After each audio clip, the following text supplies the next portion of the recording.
سلام تعنا حوالي كمية صنحو فتوى تحتتلتي أو نيلم عن فيديونا دما أو زعلت زي أو زمحورا ميديا أزار ربتي وخينا مزعل فيديوتاتن كالوتو أنا ويحدش تحوريتاتن بحار بمخان كنكاتتل حيزولكم قريبا يخو نابس مراكابن نابن سرع برئو كجمر مخانو علا وغيرو تابع لشوعة نايزور حجاميرو نابس مرا سرع برا كجمر مخانو كغالص انكولو حيلو حيزو نام مبرقاو دوبات تግራይ ይጽጋዕ ከምዘሎም ሰራዊት ምክልኻል ኢትዮጵያ መምለጥ መንገድ ሲሉ ብኹሉ ሸነኽ ዕጾ ክድምሰስ ኣብ ሓደ ወርሒ ሰለስተ ድሮና ኢትዮጵያ ምውዳቕ ማለት ዓብይ ነገር ስለ ዝኾነ ላዕለዋይ ኣዛዚ ኢድሂ ብሎ እዚውን ረጋጊጽናዮ ኢና ሰብዚ ጽባሕ ናብ ብልጽግና ክኸይድ የእዩ ዝብል ዘሎ ነዚ ሜሴጅ ዘቕርበልኩም ዘሎ ካብ ልፍዓተይ ንላዕሊ ንስኻ ምስ ኤርትራ ክህልወና ዝግባእ ርክብ ፈሓብትን ዘበልካዮ ሓደ ንስኻ زيادة من كالوت الناي زعلت زي كالوت حدش تحوريتات بحار بمخان كنرينا سناي مكتتال إنوس ديك عبيتين الچانال زي حدش لونكم ساعات لايك شير سبسكرايب نقولكم جمرو نغطل شمبار كسف تحتتلتي كم اتو مدب كخاننا درونات منقست بلصقنا بسراويت السودان يودق مهلاون هايلي دبيت اند حبرنا يركب بتوسع خدمه عززتي سراويتاتون ايدوم يهو مهلاومن بداغماي هايلي دبيت زوص حوريتا اند حبرنا يركب كلكم يفوتو استي كم سبب اذا حوريتا زي كاب عف هايلي دبيت تحتتي لين ملس كلكم فوتو نكاتتل سودان بدرونن بصره درونن بتعم تفلاطيتنا هونه تغدلا ኣብ ሓደ ወርሒ ሰለስተ ድሮና ኢትዮጵያ ምውዳቕ ማለት ዓብይ ነገር ስለ ዝኾነ እዚ ጥራሕ ኣይኮነን ሰራዊት ሱዳን ናበርትዕ ይኸድ ስለ ዘሎ ላዕለዋይ ኣዛዚ ናይ RSF ኢድሂ ብሎ እዚውን ረጋጊጽናዮ ኢና ጽኢሉ ማሕበራዊ ሚድያ ስለተለጠፈ ኣይነቕርብን ንሕና ኣረጋጊጽና ካብኣያ ፋሕቲርና ረኺብና ኢና ነቕርብ ትክክል እዩ ብጣዕሚ ተኣማኒ የማናይ ኢድ ዝበሃል ናይ RSF ዝነበረ ከም ምዃኑ እዚ ኣዛዚ ሕሚቲ ብጣዕሚ ካብ ዝተኣማመነሎም ኣባላት ሰራዊቱ ኣዘዝቲ ሰራዊት ሓደ ከም ምዃኑ ተነጊሩ ኣሎ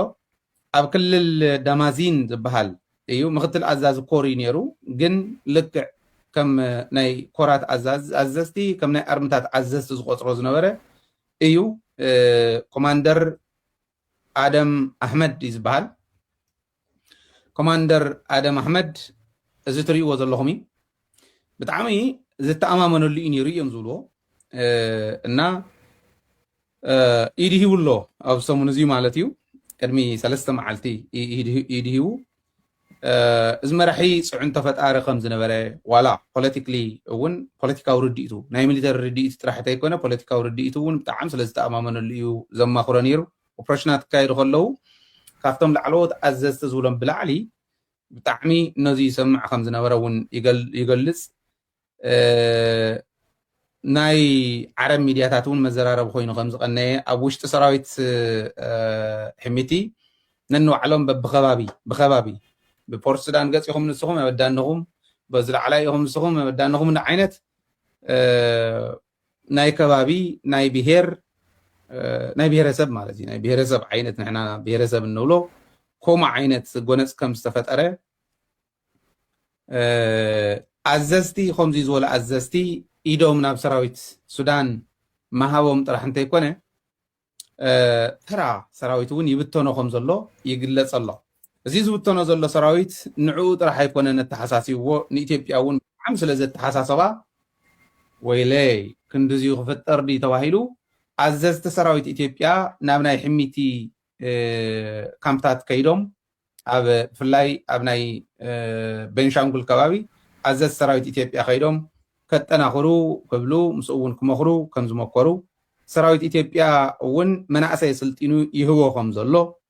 بدن بيس كعمود داتا خمز حجزو نا يونايتد عرب إماراتس دفيت حزوني قصل كمزلو زياتهم يقلصو زيو فرستريشن مستفدره سراويتي بتونو خمزلو حد أزازون نفس عرب كيدي إبز حلفة بايزوي زيهم قبر خلو بتعامي فرستريشن سلستفت أرى مبتتان سلستفت أرفت ناي سودان تقاومتي ناي حميتي RSF زبهالو إثيوبيا بتعامي التحساسي بواخم زلو يرى الله التحساسي بواخم بالكلنا أصرح عليه سودان أفتتصم دزل أكاليا سلازي سودان تقراين سودان إيرتران تعامي طبوق رخب سلزلون يترجن ناب سلام كملس يخليو بدليت أبي أحمد زي قصة يخليو سلازي أبي أحمد نفس قاعد أتيلو كلته أبي أحمد نفس قاعد أتيو مالت يونايتد عرب إماراتس نفس قاعد أتيا مالت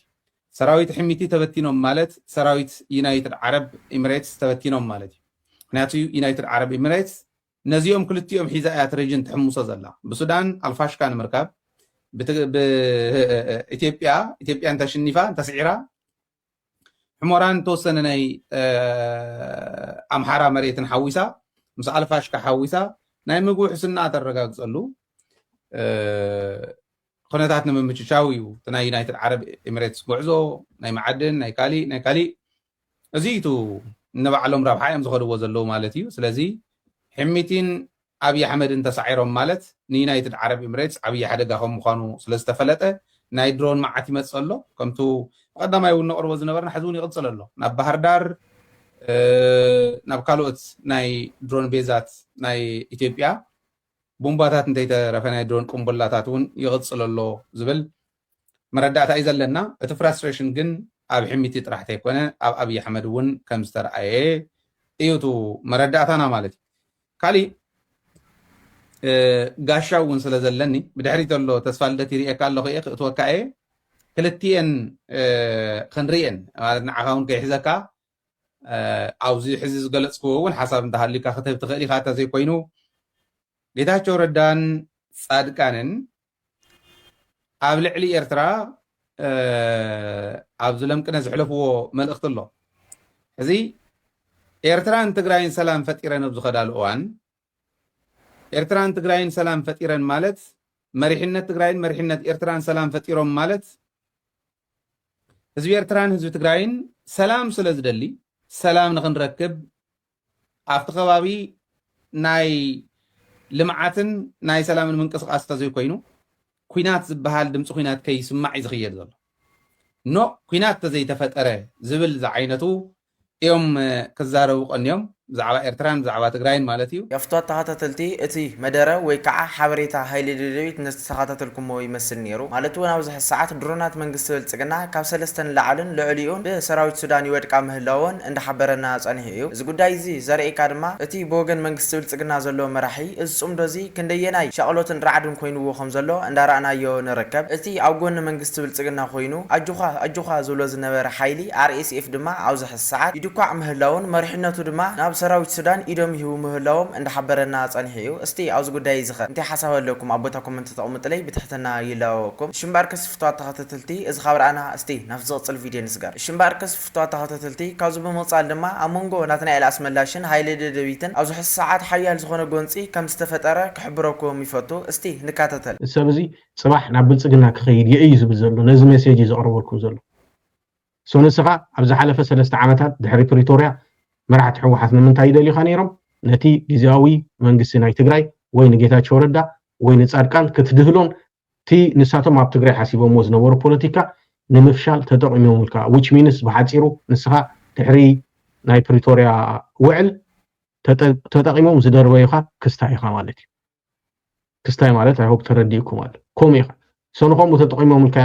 ኤክስፓየር ጌርካ ኢኻ ድሕሪ ሕጂ ካብ ትግራይ ትረኽቦ ወል ሓንቲ ኢንፎርሜሽን የለን ድሕርና ብልፅግና ኦሮሞ ከም ብርሃነ ልፍዓተይን ከምቶም ካልኦትን ከም ተወልደ ዕንበበን ገለን ክትከይድ ደሊኻ መንገዱን ጨርቂ ያርግልህ መሰልካ እዩ ክትከይድ ትኽእልካ ኣብኡ ከይድካ ትረኽቦ ነገር የለን ሶ ሰብ እዚ ምስ ዘይተባኣሶ ሰብ የለን ኣብ መወዳእታ እቲ ዝሕዝን ነገር ሕጂ ነዚ ሰብ እዚ መን ይጥቀሙሉ ኣለዉ እቲ ንሱ ዝዛረቦ ዘረባታት ቆራሪፆም እቶም ባንዳታት ናይ ትግራይ ጉጅለ ክዕለት ንሳቶም እዩ ኣብቲ ናቶም ፌስቡክ ገፅ ሎማዓንቲ ከይደ እቲ ሓፀርቲ ቪድዮታት ክሪኦ ፈቲና እቲ ዝበዝሕ ቪድዮታት እንድሕሪኢኹም ናይ ሰብ እዚ ኣንጻር ሕወሓት ተዛረቡ እዚ ኣንጻር ስታሊን ገብረስላሴ ኣብቲ ናትካ ሚድያ ክመፅእ ስለዘይከኣለ ኢንተርቪው ክትገብሮ ስለዘይከኣልካ ገንዘብ ክትሰርሕ ስለዘይከኣልካ ኣብ መወዳእታ ናብ በዓል ጎደፋ ይመፂኻ which is ምሕዘነ ማለት እዩ ንስታሊን ብምንም ተኣምር ክተርክቦ ይትኽእል ኢኻ ሓደ በምሓርኛ ቋንቋ ፕሮግራም ኣይትስራሕ ዝሰምዓካን ዝርእልካን ይብልካ ኣምሓርኛ እውን ክትዛረባ ይትኽእል ኢኻ ሶ እዚ ሰብ እዚ 00 ሕጂ ድሕሪ ፕሪቶርያ ብዙሕ ካብቲ ዝሰርሖ ዘዕነዎ ነገራት እዩ ዝበዝሕ ትዝሕዝን ነገር እቶም ዓበይቲ ትብሎም ሰባት ብኣኻ ሓፊሮም ብፍላይ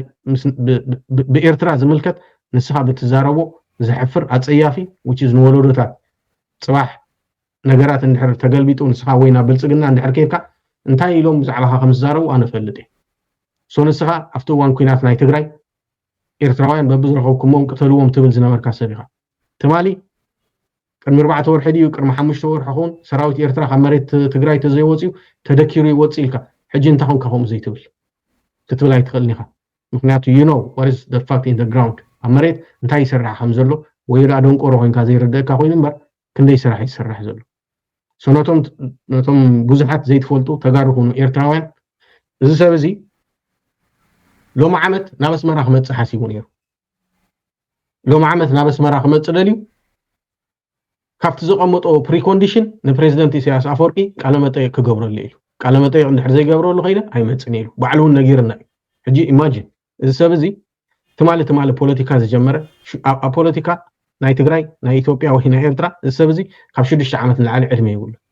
በዓል ኣነ ካብ 2011-12 ጀሚርና ኢና ኣብ ፖለቲካ ኣብ ፌስቡክ ኦልሞስት ዳርጋ ፌስቡክ ተጀሚሩስ ፌስቡክ ከም ናይ ፖለቲካ መሳርሒ ከም ፕላትፎርም ክንጥቀመሉ ከለና ካብ 2011-12 ጀሚርና ፖለቲካ ሰሪሕና ኣለና እዚ ሰብ እዚ ትማሊ ፖለቲካ ጀሚሩ ሎሚ ዓመት ናብ ኣስመራ ክመፅእ ሓሲቡ ነይሩ ሶ ከይትመፅእ ኢሎሞ ዓሚ ነጊረኩም እዩ ክመፅእ ኢሉ ሻንጡኡ ጠቕሊሉ ኣብ ዱባይ ምስ በፅሐ ከይትመፅእ ኢሎሞ ምክንያቱ ምርዳእ ኣቢቦም ብኩሉ ከረድእዎ ፈቲኖም ምርዳእ ኣቢቦም ተስፋ ክቆርፅ ኢሎም ዱባይ ምስ በፅሐ ናብ ኣስመራ ገፅካ ኣይትመፅእ ተባሂሉ ካብ ዱባይ ሻንጡኡ ሒዙ ተመሊሱ እዚ ሚስጥር እዚ ነጊረኩም ዶ ኣይነጊረኩም ኣይፈለጥኒ ሎሚ ዓመት እውን ደሰይ ሶ ኣስመራ ከም ጥዋድ ዲኻ ቀበፃ ኢሉ ኣርእሲ ፅሓፍ ኩልካ ንስኻ ድሕሪ ሕጂ ናብ ኣስመራ ኣይትመፅን ኢኻ እንድሕሪ ፈቒዶም ውልካ ንስኻ ናብ ኣስመራ ንኸይትመፅእ ዝገብሩ ሰባት ድማ ኣብኡ ኣለዉ እዚኣ ድማ ከመይ ኢላ ክትቅፅል እያ ኣይ ሆፕ ኣክቹዋሊ ኣብ ዝቕፅል ዘሎ 2-3 ወርሒ የለኻ ናብ ብልፅግና ገፅካ ስለ ትኸይድ ወላ ሓንቲ ፀገም የብሉ ንዘይትፈልጡ ኤርትራውያን ተጋሩን ግን እዚ ዓሻ እዚ እዚ ሃላይ እዚ ሎሚ ዓመት ናብ ኤርትራ መፅዩ ንፕሬዚደንት ኢሳያስ ቃለ መጠይቅ ክገብረሉ ሓሲቡ ነይሩ ሻዕብያ መሳኪን ንኩልኩም ምሕረምኹም ትማሊ ኢሳያስ ኣፈወርቂ ሞይቱ ኢሉ ዝዛረብ ዝነበረ እዚ በልዓ 2 ስጋ ልፍዓተይ ንዕኡ ከይተረፈ ፈቒዶምሉ ኣብ ኣስመራ መፅዩ ሓቂ ኣነ ከምዘይከውን ፈልጦ ነይረ ኣነ ተሓቲተ መፅኢሎ ከምዚ ተባሃለ ሰብ እሞ ከመይ ይመስለካ ተባሂለ ኣይ ድሓን ዓመት ፅንሑ እሞ ድሕሪ ዓመት ይራኸበና ኢለ እዮም ብርሃነ ልፍዓተይ ዓመት ከይመልኦ ኣብ 6 ወርሒ ብዛዕባ ኢሳያስ ሕማቕን ፅቡቕን ክዛረብ ጀሚሩ በዓል ኣወል በዓል ካልኦት ልቢ ዕብዮም እንተተቐበልኹም ልቢ ዕብዮም ምስሕ እንተጋበዝኹም ልቢ ዕብዮም ኣስመራ ኮለል እንተበልኹም ባፅዕ እንተወሰድኹም ፈርሓት ስለ ዝኾኑ ወይ ካባኻትኩም ዝደልይዎ ነገራት ስለ ዘሎ ኣይኮነን እቲ ባህሊ ናይ ኤርትራ ኹም እዩ ጋሻ እንድሕር መፂካ ተኽብሮ ተሓቅፎ ተብልዖ ተስትዮ ወላ እንዳበደለካ ወላ እንዳፀረፈካ ብሰላም ተፋኖ ቻው 4 ነጥቢ ትገብር ብሰንኪ ልፍዓተይ እቲ ፅባሕ ምስ ዝሓድሽ ወለዶ መንእሰይ ናይ ኤርትራ ፖለቲካዊ ሽርክና ክሰርሕ ኢኮኖሚያዊ ሽርክና ክሰርሕ ኢልና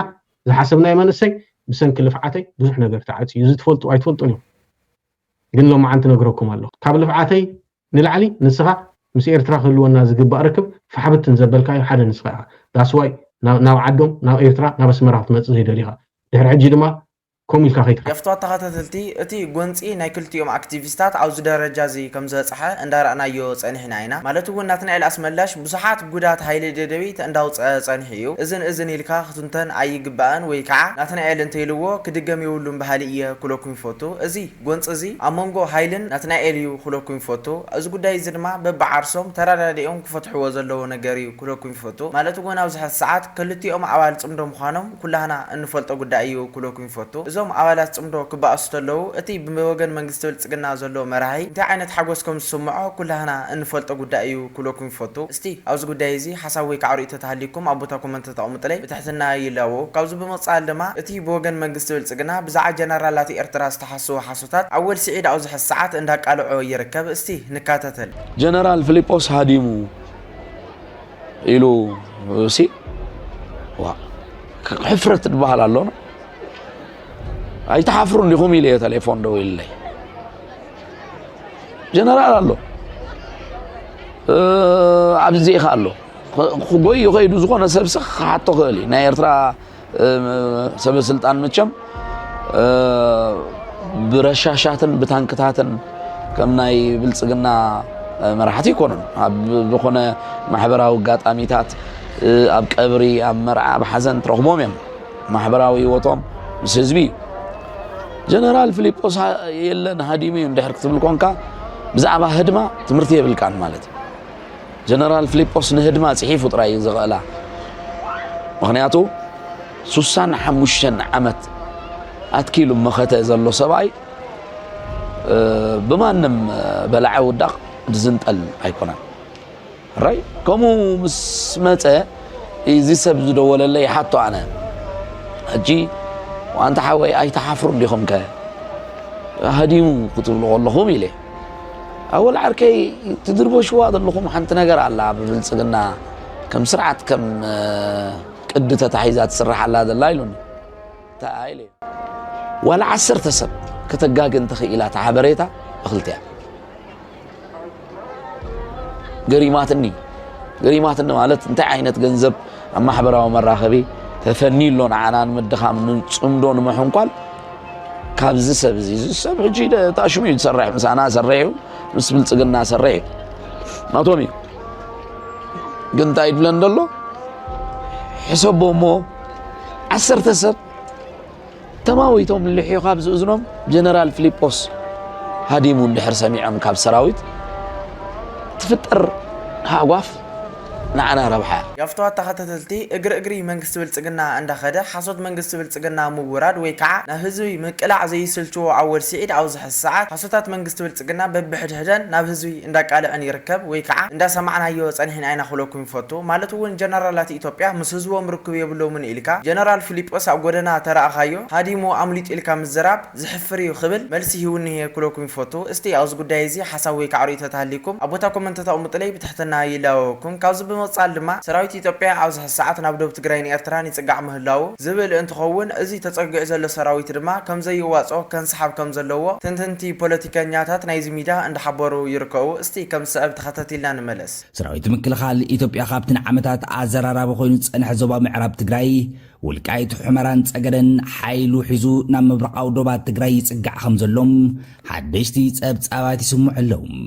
እዚ ምንቅስቓስ እዚ ስትራቴጂካዊ ብልሓት ድዩ ወይስ ንመሻርክቲ ምክልኻል ሰራዊት ኢትዮጵያ ኣብ ሓደጋ ዘእቱ ውሳነ ዝርዝሩ እንሆም እዚ ስጋት እዚ ምንቅስቓስ ንፈለማ እዋን ብወግዒ ናብ ህዝቢ ዝወፀም ብዘንክቲ ሓንቲ ካብ ላዕለዎት መራሕቲ ሕወሓት ኣባል ፈጻሚት ኮሚቴ ዝኾነት ፈትለ ወርቅ ገብረ እግዚአብሔር ሞንጀሪኖ ኣብ ዝስማዕትሉ ወግዓዊ ቃልን እዚ ዜና እዚ ወይ እውን እቲ መግለፂ ኣብ እትበሉ ዝነበረት ሰዓት እዩ ሓበሬታ ካብ ባይታ ዘሎ ሓቀኛ ምክትታል ዝተረኸበ ምዃኑ ብምርግጋጽ